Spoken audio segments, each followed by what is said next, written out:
La sílfide es una pieza que está en casi todo el repertorio de las compañías del mundo y para mí muy especialmente porque la he bailado muchísimo en el Ballet de Cuba.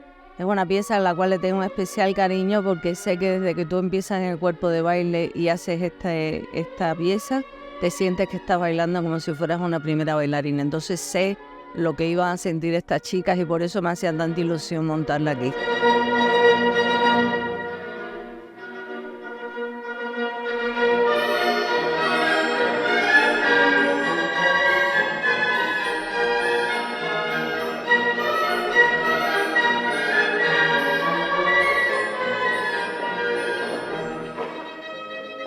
That was my first time as a soloist in the Sylphides. Really was something super precise and really deep technique. And I enjoyed a lot also, and I feel so grateful.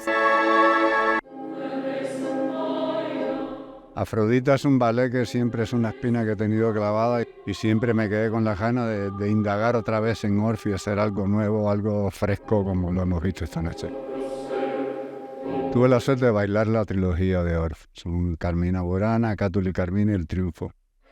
Y claro, en aquella época yo era muy joven, estaba loco por bailar, me encantaba Orff, lo disfruté muchísimo y ahora la perspectiva es diferente.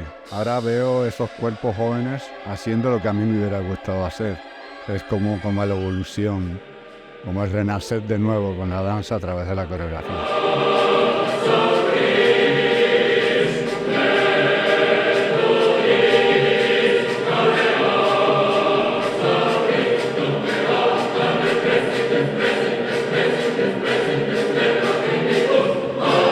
He iniciado con clásico, full clásico, y aquí me han dado la oportunidad de explorarme como artista.